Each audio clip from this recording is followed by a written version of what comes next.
जब धर्म डगमगाता है, जब अन्याय बढ़ता है, जब मानव अपने कर्तव्यों को भूलकर मोह, लोभ और भय की जंजीरों में जकड़ जाता है, तब जन्म होता है ज्ञान की ज्योति का, आत्मा के जागरण का, और उसी प्रकाश की अमर वाणी है भगवद गीता। यह केवल एक ग्रंथ नहीं, यह आत्मा से आत्मा की सीधी बातचीत है। यह कुरुक्षेत्र की रणभूमि से जन्मा संवाद है, पर हर मनुष्य के जीवन क्षेत्र में गूंजता हुआ सत्य है। आज हम इसी दिव्य ग्रंथ को जानेंगे, अध्याय दर अध्याय, एक सरल लेकिन गहराई से भरे स्वरूप में, पूर्णतः शुद्ध हिंदी में, जिसे पढ़कर न केवल आपका हृदय जागेगा बल्कि आपकी आत्मा भी मुस्कुराएगी। कुरुक्षेत्र का विशाल मैदान, जहां शंखों की गूंज, रथों की गर्जना और असंख्य वीरों की पदचाप से आकाश भी कांप रहा था, उस भूमि पर आज दो वंशों का टकराव होने वाला था। किंतु यह केवल रक्त और शस्त्रों की लड़ाई नहीं थी, यह आत्मा और अहंकार की, मोह और कर्तव्य की, भय और ज्ञान की निर्णायक परीक्षा थी। और इसी रणभूमि से आरंभ होती है श्रीमद् भगवद गीता की दिव्य यात्रा, जब हस्तिनापुर के अंधे राजा धृतराष्ट्र, जिनकी दृष्टि से संसार छिपा है परंतु मोह स्पष्ट है, अपने सारथी संजय से पूछते हैं, हे संजय, जब मेरे और पांडु के पुत्र धर्म क्षेत्र कुरुक्षेत्र में युद्ध की इच्छा से एकत्र हुए, तब उन्होंने क्या किया? यह प्रश्न केवल युद्ध की जिज्ञासा नहीं, बल्कि भीतर ही भीतर न्याय की हार या विजय की आशंका से भरा है। संजय दिव्य दृष्टि से बताने लगते हैं कि कौरवों की सेना में महान योद्धा भीष्म पितामह, कर्ण, कृपाचार्य, अश्वत्थामा, विकर्ण, भूरिश्रवा और अन्य महारथी उपस्थित हैं। दुर्योधन गुरु द्रोणाचार्य के पास जाकर अपनी सेना की ताकत गिनाता है और पांडवों के पक्ष में युद्ध करने वाले महान योद्धाओं का उल्लेख करता है, जिनमें द्रुपद पुत्र धृष्टद्युम्न, शिखंडी, घटोत्कच, युयुधान, उत्तमौजा, विराट, सात्यकी आदि का वर्णन करता है। इस दृश्य में अहंकार और शक्ति का प्रदर्शन स्पष्ट है।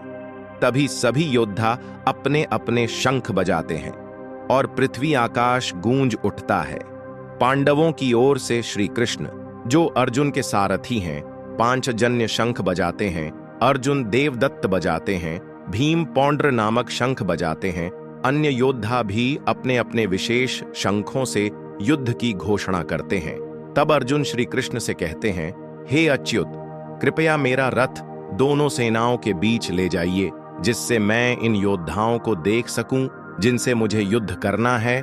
श्री कृष्ण रथ को बीच में लाकर खड़ा कर देते हैं, जहां सामने भीष्म, द्रोण, कृपाचार्य जैसे पूजनीय गुरुजन और संबंधी खड़े हैं। तब अर्जुन की दृष्टि इन रिश्तों पर पड़ती है।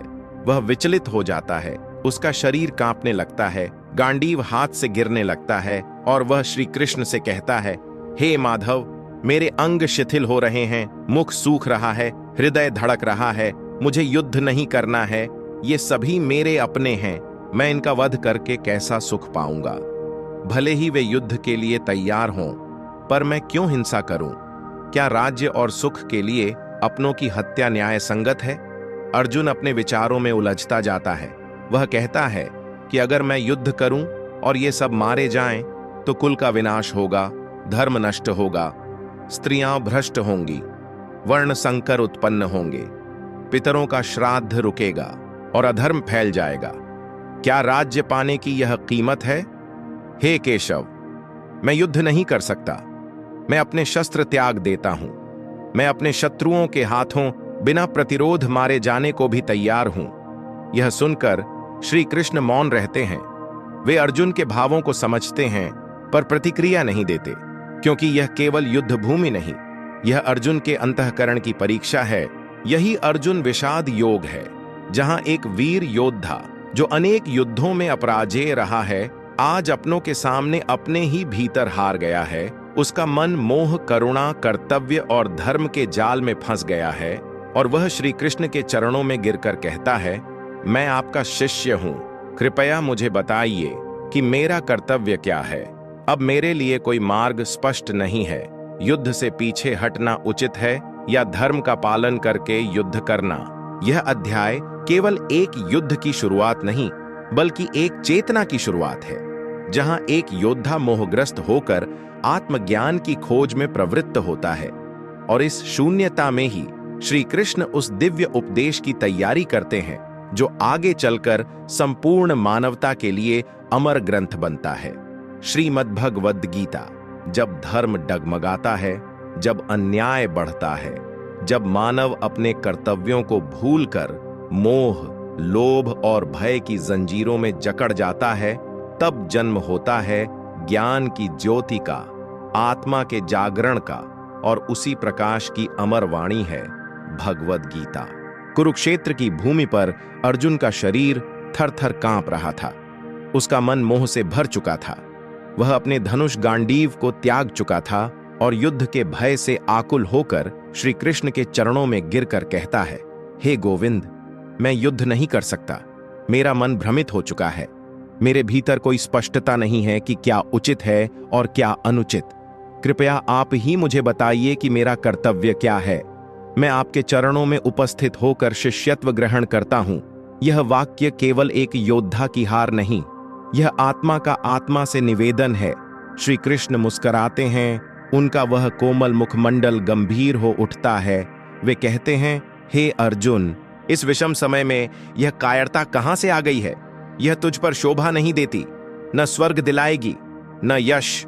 उठ खड़ा हो, युद्ध कर। अर्जुन कहता है, हे मधुसूदन, मैं कैसे अपने पूज्य पितामह भीष्म, गुरु द्रोण और अन्य संबंधियों पर बाण चलाऊं? भले ही वे अन्याय के पक्ष में हों, किंतु वे मेरे पूजनीय हैं। मैं उनसे युद्ध करूंगा तो पाप लगेगा। यदि मैं युद्ध में विजयी होता हूं और राज्य प्राप्त करता हूं, तो भी यह राज्य, सुख और जीवन मुझे प्रिय नहीं होगा, क्योंकि यह सब कुछ अपने प्रियजनों के वध के बाद मिलेगा, जो मेरे लिए विष के समान है। मैं जानता नहीं कि युद्ध करना उचित है या त्याग देना। मेरा मन भ्रमित हो गया है। कृपया आप ही मुझे निश्चित रूप से बताइए कि मेरे लिए क्या श्रेष्ठ है। श्री कृष्ण अब अपने विराट ज्ञान को प्रकट करना आरंभ करते हैं। वे कहते हैं, हे अर्जुन, तू ऐसे शोक करता है जिनके लिए शोक करना योग्य नहीं। जो ज्ञानी जन न जीवित के लिए शोक करते हैं, न मृत के लिए, क्योंकि आत्मा कभी नहीं मरती। आत्मा न जन्म लेती है, न मरती है। न इसे जलाया जा सकता है, न काटा जा सकता है, न जलाया जा सकता है और न सुखाया जा सकता है। आत्मा सदा सर्वदा रहती है। वह अजन्मा, नित्य, शाश्वत और पुरातन है। केवल शरीर नाशवान है। जैसे मनुष्य पुराने वस्त्रों को त्याग कर नए वस्त्र धारण करता है, वैसे ही आत्मा पुराने शरीर को त्याग कर नया शरीर धारण करती है। इस प्रकार मृत्यु केवल एक वस्त्र परिवर्तन है। यह जानकर तू क्यों शोक करता है? श्री कृष्ण आगे कहते हैं, जो जन्मा है उसकी मृत्यु निश्चित है और जो मरा है उसका पुनर्जन्म भी निश्चित है। इसलिए इस अनिवार्यता को समझकर तू अपने कर्तव्य का पालन कर। अर्जुन कहता है कि वह युद्ध से विमुख है। श्री कृष्ण अब उसे कर्म के गूढ़ रहस्य समझाते हैं। वे कहते हैं, केवल फल की इच्छा से किया गया कर्म बंधन का कारण बनता है, परंतु जो व्यक्ति निष्काम भाव से फल की अपेक्षा किए बिना कर्म करता है, वह मुक्त रहता है। तू अपना कर्तव्य कर, युद्ध कर, परंतु इस भावना से नहीं कि तू जीतेगा या हारेगा, लाभ होगा या हानि, सफलता मिलेगी या असफलता। तू समत्व बुद्धि के साथ कर्म कर। यही योग है, यही कर्म योग है, यही सांख्य का सार है। श्री कृष्ण कहते हैं, बुद्धि योग के द्वारा कर्म में कुशलता उत्पन्न होती है। समत्व ही योग कहा गया है। तू अपने कर्तव्य को भगवान को समर्पित करके कर, तब तू न पाप का भागी बनेगा न बंधन का। अर्जुन पूछता है कि ऐसे स्थित प्रज्ञ पुरुष की पहचान क्या है? श्री कृष्ण कहते हैं, जो व्यक्ति इंद्रियों के वश में नहीं होता, जो न सुख में उत्तेजित होता है न दुख में विचलित होता है, जो राग द्वेष से ऊपर उठ चुका है, वह स्थित प्रज्ञ है। वह न किसी वस्तु की कामना करता है न किसी से घृणा करता है। उसकी बुद्धि स्थिर होती है। जो व्यक्ति विषयों का त्याग बाह्य रूप से ही नहीं बल्कि भीतर से भी आकर्षण का त्याग करता है, वही आत्म नियंत्रण को प्राप्त करता है। जैसे कछुआ अपने अंगों को समेट लेता है, वैसे ही जो व्यक्ति अपनी इंद्रियों को संयम में रखता है, वह ज्ञान की ओर अग्रसर होता है। श्री कृष्ण कहते हैं, जिस व्यक्ति का मन इंद्रियों के पीछे भागता है, वह उसकी बुद्धि को हर लेता है। जैसे तेज हवा नाव को पानी में उड़ा देती है, ऐसे ही चंचल इंद्रियां मन को ज्ञान से भटका देती हैं। इसलिए जो इंद्रियों का नियंत्रण करता है वह शांत रहता है, उसकी बुद्धि स्थिर रहती है। और जो व्यक्ति रात में जागृत रहता है, अर्थात संसार की माया से विमुख होकर आत्मा में लीन रहता है, वही सच्चा योगी है। और अंत में श्री कृष्ण कहते हैं, जो सभी इच्छाओं का परित्याग कर चुका है, जो मैं और मेरा की भावना से ऊपर उठ चुका है, जो आनंद को अपने भीतर अनुभव करता है, जो निरंतर आत्मा में स्थित रहता है, वही ब्रह्मनिष्ठ है, वही परम शांति को प्राप्त करता है। इस प्रकार श्री कृष्ण ने अर्जुन को आत्मा का स्वरूप, कर्म का रहस्य, योग की महिमा और स्थित प्रज्ञ की पहचान का विस्तृत ज्ञान दिया। और यह अध्याय समाप्त होता है इस गूढ़ उपदेश के साथ कि अपने कर्तव्य को बिना मोह, भय और फल की अपेक्षा के करो। यही धर्म है, यही ज्ञान है, यही मुक्ति का मार्ग है।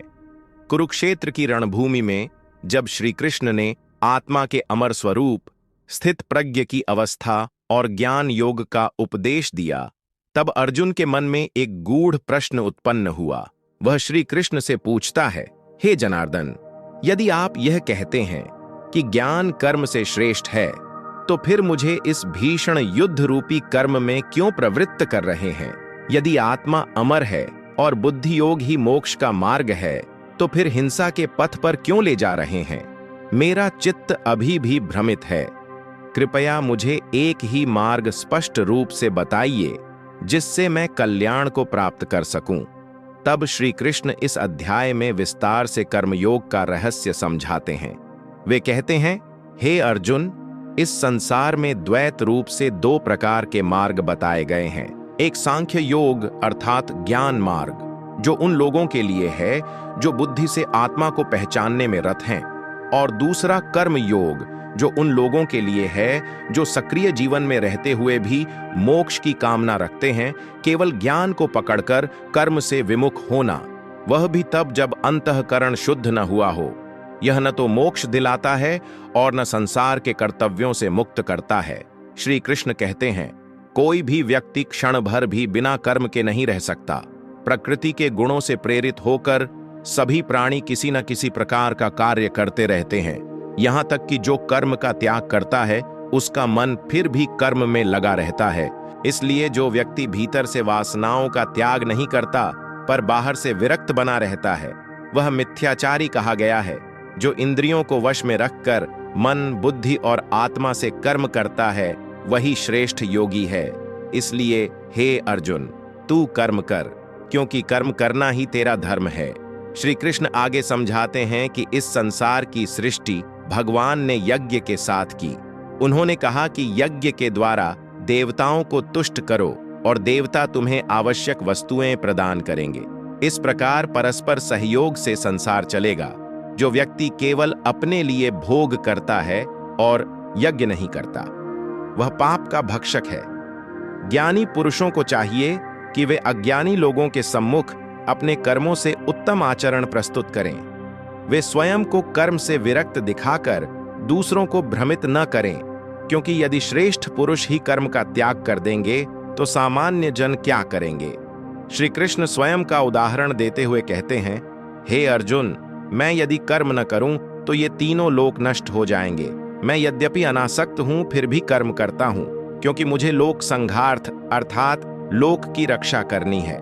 इसलिए तू भी उसी भाव से कर्म कर, परंतु कर्म करते हुए उसमें आसक्ति नहीं होनी चाहिए, जैसा कि ज्ञानी पुरुष करता है।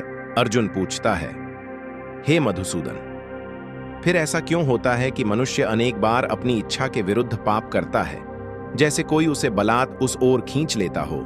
श्री कृष्ण उत्तर देते हैं, वह बल काम है, अर्थात वासना, जो रजोगुण से उत्पन्न होती है और जो ज्ञान को आच्छादित कर देती है। जैसे धुएं से अग्नि ढक जाती है, जैसे दर्पण पर धूल जम जाती है, जैसे गर्भस्थ शिशु अंधकार में रहता है, वैसे ही यह काम मनुष्य के ज्ञान को ढक लेता है।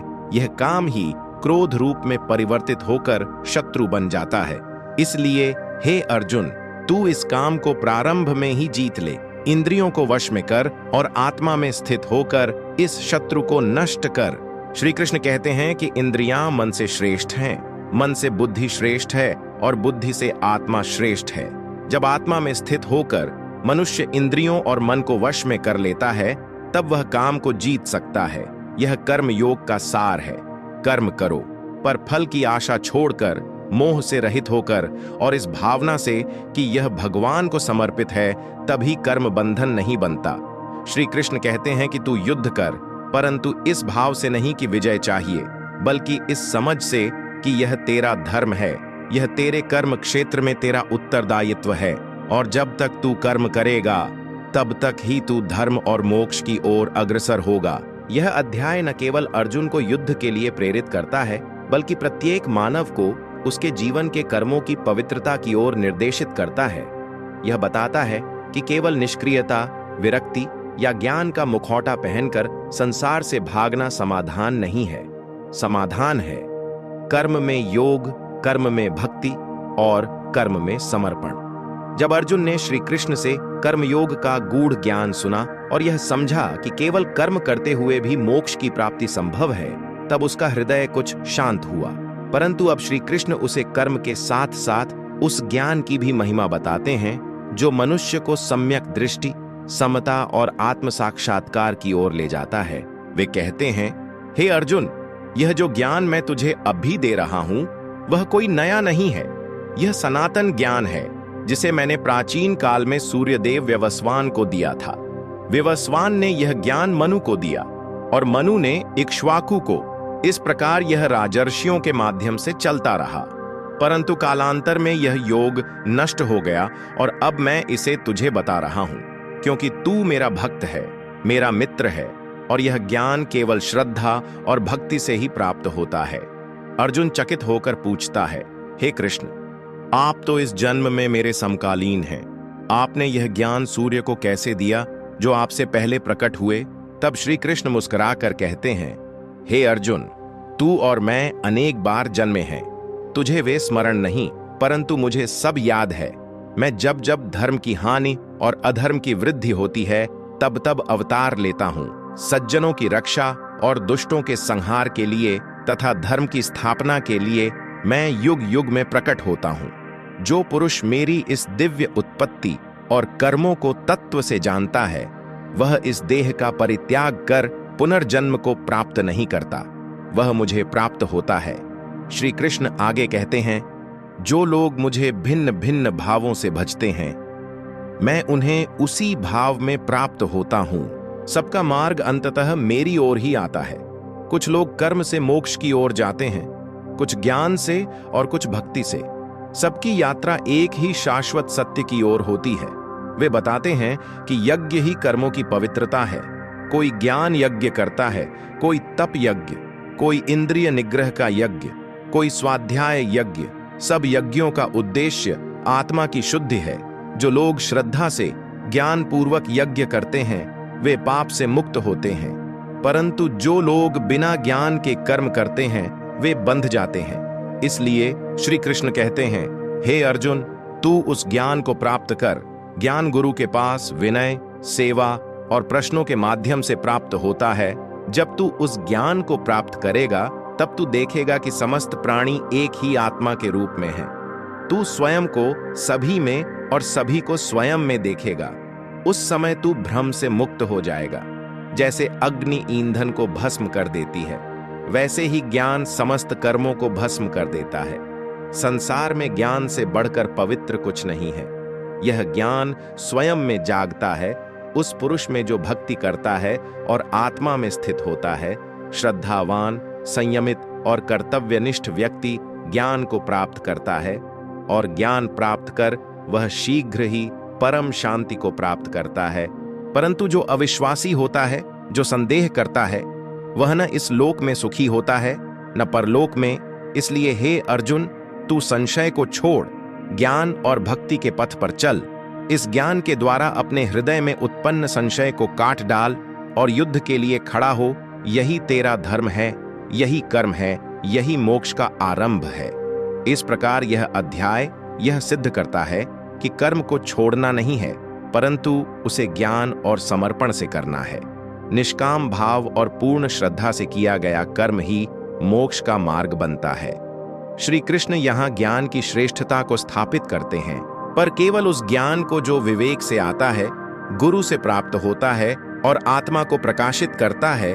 केवल बौद्धिक ज्ञान नहीं, अपितु वह ज्ञान जो अनुभव से प्रकट होता है और हृदय को शुद्ध करता है। इसी से मनुष्य कर्म करते हुए भी मुक्त हो सकता है। इस अध्याय का सार यही है कि संसार का त्याग नहीं, अपितु अहंकार का त्याग आवश्यक है। कर्म त्याग नहीं, अपितु फल की आसक्ति का त्याग आवश्यक है। यह ज्ञान ही मनुष्य को बंधन से मुक्त करता है और ईश्वर से एकत्व की अनुभूति कराता है। अर्जुन के हृदय में अब भी एक प्रश्न शेष था। उसने श्री कृष्ण से पूछा, हे केशव, आप कभी कर्म का त्याग श्रेष्ठ बताते हैं और कभी कर्मयोग को। कृपया निश्चित रूप से बताइए कि इनमें से कौन सा मार्ग श्रेष्ठ है और किससे मैं परम कल्याण को प्राप्त कर सकता हूं।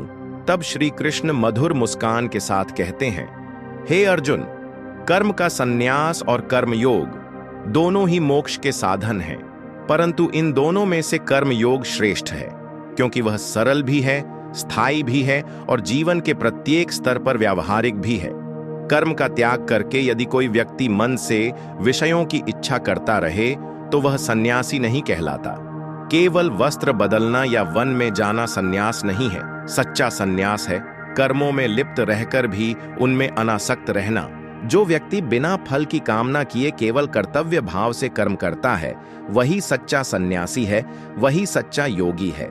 श्री कृष्ण समझाते हैं कि ज्ञानी व्यक्ति को संसार की विभिन्नताओं में एक ही आत्मा दिखाई देती है। उसे ब्राह्मण, चांडाल, गाय, हाथी, कुत्ते सभी में एक ही ब्रह्म तत्व का दर्शन होता है। ऐसा व्यक्ति समदर्शी होता है। वह न किसी से घृणा करता है, न आसक्ति रखता है। वह न सुख में हर्षित होता है, न दुख में विचलित होता है। वह आत्मस्थित, शांत, अचल और संतुष्ट रहता है। ऐसा व्यक्ति ही सच्चा योगी होता है। जो व्यक्ति अपने भीतर परमात्मा को देखता है और बाहर के जगत को ईश्वर की ही अभिव्यक्ति मानता है, वह कभी मोह में नहीं पड़ता, न किसी से द्वेष करता है। ऐसा आत्मज्ञानी व्यक्ति मोक्ष की ओर अग्रसर होता है। श्री कृष्ण कहते हैं, इंद्रियों के विषयों से जो सुख प्राप्त होता है वह प्रारंभ में मधुर प्रतीत होता है, परंतु अंत में दुखदायी होता है, क्योंकि वह क्षणिक और नश्वर होता है। किंतु जो सुख भीतर से आता है, आत्मा की शांति से जो आनंद प्राप्त होता है, वह स्थायी होता है। वही सत्सुख होता है, वही मोक्ष का द्वार खोलता है। जो व्यक्ति अपनी इंद्रियों को वश में रखता है, मन को नियंत्रित करता है, न बोलने में असत्य अपनाता है, न कर्मों में पाप करता है, वह ब्रह्म में स्थित होता है। श्री कृष्ण कहते हैं कि आत्मा को जानकर जो व्यक्ति समत्व भाव रखता है, वह जीवन रहते ही ब्रह्म को प्राप्त कर लेता है। वह कहीं भी रहे, गृहस्थ हो या सन्यासी, कर्म करता हो या ध्यान में हो, उसका जीवन ही तप हो जाता है। वह कर्मों से परे होता है, किंतु कर्म करता है। वह संसार में रहते हुए भी संसार से ऊपर होता है। श्री कृष्ण आगे बताते हैं, जो पुरुष हृदय से क्रोध, लोभ, अहंकार और मोह का त्याग कर देता है, वह शांत और मुक्त हो जाता है। उसे यह समझ में आ जाता है कि वह न करता है न भोगता, वह केवल साक्षी है। आत्मा के स्तर पर स्थित होकर वह कर्मों को केवल ईश्वर के अर्पण के रूप में करता है। जैसे अग्नि सब कुछ भस्म कर देती है, वैसे ही ब्रह्म ज्ञान सभी पापों को भस्म कर देता है। ऐसा व्यक्ति फिर जन्म मरण के चक्र में नहीं पड़ता। वह अमृतत्व को प्राप्त करता है। जो ब्रह्म को जानता है, उसे मृत्यु नहीं छू सकती। वह मुक्त हो जाता है। वह न किसी से द्वेष करता है, न किसी से विशेष प्रेम करता है। वह शीत और उष्ण, सुख और दुख, मान और अपमान सभी को समान रूप से स्वीकार करता है। वह स्थिर बुद्धि होकर आत्मा में स्थित होता है, और जब वह जीवन के अंतिम क्षणों में भी ब्रह्म का ध्यान करता है, तब वह ब्रह्म में लीन हो जाता है। इस अध्याय में श्री कृष्ण यह स्पष्ट करते हैं कि कर्म का त्याग केवल बाह्य नहीं होना चाहिए, अपितु आंतरिक होना चाहिए। मन से त्याग हुआ कर्म ही मोक्ष देता है, अन्यथा कर्म त्याग कर भी मन विषयों में डूबा रहेगा। इसलिए कर्मयोग श्रेष्ठ है, क्योंकि उसमें व्यक्ति समाज के लिए कार्य करते हुए भी स्वयं के लिए मुक्त रहता है।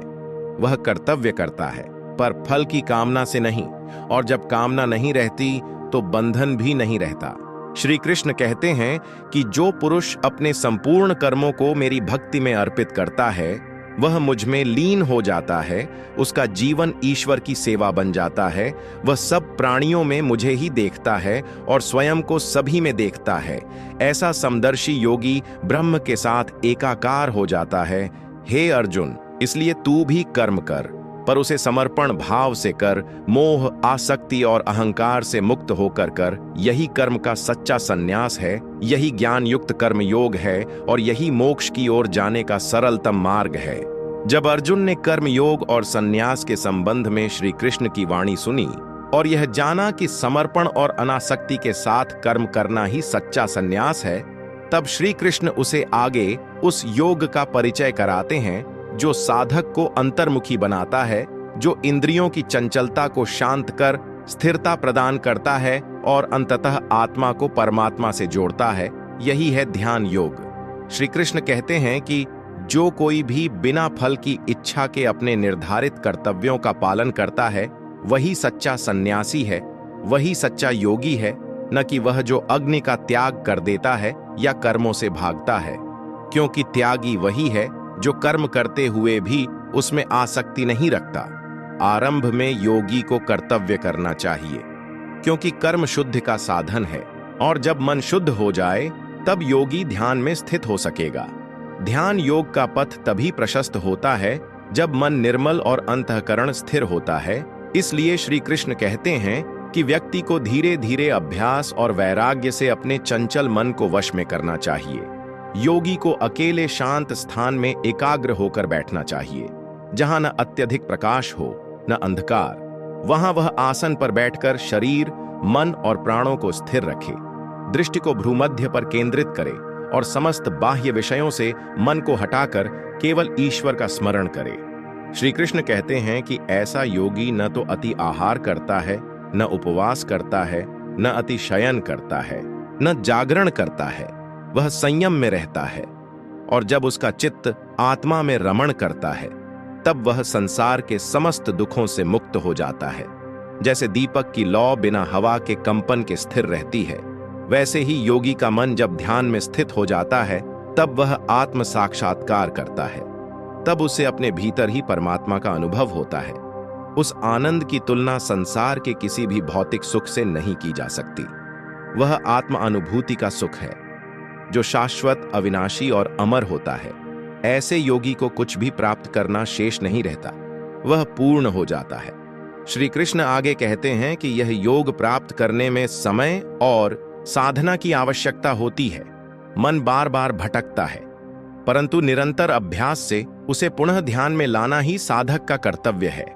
और जब साधक इस अभ्यास में निष्ठावान रहता है, तब वह निश्चित रूप से सिद्धि को प्राप्त करता है। अर्जुन पूछता है, हे माधव, यदि कोई योग मार्गी साधक बीच में मार्ग छोड़ देता है या मृत्यु को प्राप्त हो जाता है, तब उसका क्या होता है? क्या उसकी साधना व्यर्थ जाती है? तब श्री कृष्ण उत्तर देते हैं, हे अर्जुन, ऐसा नहीं है। योग में लगा हुआ कोई भी प्रयास व्यर्थ नहीं जाता। वह साधक अगले जन्म में पुनः शुभ कर्मों वाले कुल में जन्म पाता है, जहां उसे पूर्व जन्म की स्मृति और प्रवृत्ति प्राप्त होती है, और वह पुनः उसी योग की ओर बढ़ता है। अंततः वह जन्म जन्म की साधना से परम सिद्धि को प्राप्त करता है। इस प्रकार श्री कृष्ण योग की पुनरावृत्ति और आत्म प्रगति के सिद्धांत को स्पष्ट करते हैं। वे कहते हैं कि योगी दूसरों की अपेक्षा श्रेष्ठ होता है, क्योंकि वह तपस्वियों, ज्ञानियों और कर्मियों से भी श्रेष्ठ होता है, और उन योगियों में भी वह श्रेष्ठ है जो पूर्ण श्रद्धा और प्रेम से केवल मुझे भजता है, जो अपने समस्त कर्म, ध्यान, प्रेम और जीवन मुझे अर्पित करता है। वह मेरे साथ एकाकार हो जाता है। श्री कृष्ण इस अध्याय में ध्यान की श्रेष्ठता को स्थापित करते हैं, परंतु वे यह भी स्पष्ट करते हैं कि ध्यान केवल आसन या ध्यान मग्न स्थिति नहीं है, अपितु वह जीवन शैली है जिसमें संयम, साधना, समर्पण और निरंतर अभ्यास सम्मिलित हैं। यह मार्ग कठिन अवश्य है, परंतु निष्कलंक, दिव्य और मोक्ष प्रदायक है। श्री कृष्ण कहते हैं, हे अर्जुन, तू योगी बन, और यदि संभव हो तो भक्ति योगी बन, क्योंकि भक्ति से ध्यान सहज होता है।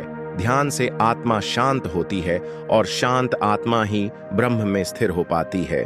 यह ध्यान योग वह पुल है जो मनुष्य को भौतिकता से आध्यात्मिकता की ओर, देह से आत्मा की ओर और आत्मा से परमात्मा की ओर ले जाता है। इसी में जीवन का चरम उद्देश्य निहित है। इस प्रकार अध्याय 6 में श्री कृष्ण ध्यान योग की प्रक्रिया, उसकी साधना, उसकी विफलता की स्थिति में पुनः प्राप्ति और अंत में उसके सिद्ध रूप का विस्तृत वर्णन करते हैं, जिससे यह ज्ञात होता है कि जो साधक मन, वाणी और कर्म से ईश्वर के प्रति समर्पित होता है, वही अंततः ध्यान योग में स्थिर होकर मुक्त होता है। श्री कृष्ण अब अर्जुन को उस परम रहस्य का ज्ञान देना आरंभ करते हैं, जिसे जान लेने के पश्चात मनुष्य न केवल भौतिक जगत की सीमाओं को समझ पाता है, अपितु ईश्वर के सच्चे स्वरूप को भी जान पाता है। इसलिए इस अध्याय को ज्ञान विज्ञान योग कहा गया है, जहां ज्ञान से तात्पर्य है परमात्मा के सिद्धांतों को समझना और विज्ञान से तात्पर्य है उस ज्ञान का प्रत्यक्ष अनुभव। श्री कृष्ण कहते हैं, हे अर्जुन, अब तू मेरे उस स्वरूप को जान, जिसे जान लेने के बाद फिर कुछ जानने योग्य शेष नहीं रहता। हजारों में कोई एक पुरुष मेरी प्राप्ति की चेष्टा करता है, और उनमें से भी कोई विरला ही मुझे तत्व से जान पाता है। मैं ही यह संपूर्ण ब्रह्मांड का मूल कारण हूं। मुझसे ही यह सब उत्पन्न होता है, मुझ में ही यह स्थित है और अंततः मुझ में ही विलीन हो जाता है। यह जानना केवल शाब्दिक ज्ञान नहीं है, यह अनुभव की प्रक्रिया है। श्री कृष्ण आगे कहते हैं कि यह संपूर्ण सृष्टि 8 प्रकार की मेरी प्रकृति से बनी है। पृथ्वी, जल, अग्नि, वायु, आकाश, मन, बुद्धि और अहंकार, यह मेरी अपरा प्रकृति है। किंतु इसके अतिरिक्त एक और मेरी परा प्रकृति है, वह है चेतन आत्मा, जो संपूर्ण प्राणियों में विद्यमान है। यही परा प्रकृति जीवों का आधार है। अतः मैं ही संपूर्ण चराचर जगत का आदि, मध्य और अंत हूँ। श्री कृष्ण कहते हैं कि इस संसार के समस्त गुण सत्व, रज और तम मेरी ही शक्ति से उत्पन्न होते हैं, परंतु मैं इन गुणों में बंधा नहीं हूँ। वे मुझसे उत्पन्न अवश्य हैं, परंतु मुझ पर अधिकार नहीं रखते। यह त्रिगुणात्मक माया अत्यंत बलशाली है, और केवल वही व्यक्ति इसे पार कर सकता है जो पूर्णतः मेरी शरण में आता है। श्री कृष्ण बताते हैं कि लोग अपनी स्वाभाविक इच्छाओं के कारण अनेक देवताओं की उपासना करते हैं। वे उन्हें तदनुसार फल भी देते हैं, किंतु वे सीमित फल हैं, क्योंकि वे मेरी वास्तविक सत्ता को नहीं पहचानते। मैं ही उन सभी देवताओं में स्थित होकर उनकी उपासना को स्वीकार करता हूँ, परंतु वे मेरी संपूर्ण सत्ता को नहीं जानते, इसलिए वे पुनर्जन्म के चक्र से नहीं छूटते। श्री कृष्ण आगे स्पष्ट करते हैं कि जो लोग बुद्धिहीन हैं, वे सोचते हैं कि मैं इस मानव रूप में आया हूँ। वे मेरी परम, अजन्मा और अविनाशी सत्ता को नहीं जान पाते। वे मुझे केवल देह रूप में देखते हैं और इसीलिए मेरी ईश्वरीय महिमा से वंचित रह जाते हैं। हे अर्जुन, मैं अपनी योग माया से आच्छादित हूँ। इस कारण से सामान्य मनुष्य मुझे नहीं पहचान पाते। मैं न केवल संपूर्ण जगत का कर्ता हूँ, अपितु मैं ही वह अंतःकरण में बैठा हुआ आत्मा भी हूँ, जो सभी प्राणियों की स्मृति, ज्ञान और संशय का कारण है। मैं ही वेदों का ज्ञाता हूँ, मैं ही वेदांत का रचयिता हूँ, और मैं ही वेदों का ध्येय हूँ। श्री कृष्ण यह भी कहते हैं कि जब मनुष्य के अनेक जन्मों के पुण्य कर्मों का फल संचित होता है, तब वह अंत में मुझ में अनुरक्त होकर मुझे ही सर्वस्व मानता है। ऐसा महात्मा अत्यंत दुर्लभ होता है। वह जानता है कि वासुदेव ही सर्वस्व है, वासुदेव ही ब्रह्म है, वही कर्ता, भोक्ता और साक्षी है। श्री कृष्ण कहते हैं कि जो व्यक्ति किसी अन्य देवता की भक्ति करता है, वह भी वास्तव में मुझे ही भजता है, परंतु अज्ञानवश वह अन्य रूपों में मेरी उपासना करता है। और उन उपासकों को जो फल प्राप्त होते हैं, वे सीमित होते हैं, वे नश्वर होते हैं, और उनकी प्राप्ति भी समाप्त हो जाती है, क्योंकि वे मुझ तक नहीं पहुंचते। केवल वे ही मुझे प्राप्त कर सकते हैं, जो मुझे ही अपना एकमात्र लक्ष्य मानते हैं। श्री कृष्ण इस अध्याय में यह भी कहते हैं कि मैं ही वह तेज हूं जो सूर्य और चंद्रमा में दिखाई देता है। मैं ही वह अग्नि हूं जो यज्ञ में जलती है। मैं ही वह जीवन शक्ति हूं जो सभी प्राणियों में विद्यमान है। मैं ही वह गंध हूं जो पृथ्वी में सुगंध के रूप में उपस्थित है। मैं ही वह रस हूं जो जल में अनुभव होता है। अर्थात यह समस्त दृश्य और अदृश्य जगत मेरा ही विस्तार है। फिर भी मैं इन सबसे परे हूं। यह ज्ञान केवल शास्त्र पढ़ने से नहीं प्राप्त होता। यह तब प्राप्त होता है जब मनुष्य श्रद्धा, भक्ति और विनय पूर्वक अपने जीवन को शुद्ध करता है और मेरे में पूर्ण समर्पण करता है। श्री कृष्ण कहते हैं कि जो व्यक्ति मुझ में विश्वास करता है, मैं स्वयं उसकी बुद्धि को योग प्रदान करता हूं जिससे वह मुझे प्राप्त कर सके। मैं उसकी अज्ञान रूपी अंधकार को अपने ज्ञान रूपी प्रकाश से नष्ट कर देता हूं। यही विज्ञान है जहां केवल सैद्धांतिक ज्ञान नहीं होता, अपितु साक्षात ईश्वर का अनुभव होता है। अंततः श्री कृष्ण अर्जुन से कहते हैं, हे अर्जुन, तू उस ज्ञान को धारण कर जिसमें तू जान सके कि यह संपूर्ण जगत, इसके विविध रूप, इसके समस्त देवता, तत्व, गुण और कर्म सब मेरी ही अभिव्यक्तियां हैं। और जो व्यक्ति यह जान लेता है वह कभी मोह में नहीं पड़ता, न शोक करता है। वह सब प्राणियों को समान भाव से देखता है। वह सब में मुझे देखता है और अपने भीतर भी मुझे ही अनुभव करता है। वही सच्चा ज्ञानी होता है। वही विज्ञान का अधिकारी होता है और वही मोक्ष को प्राप्त करता है।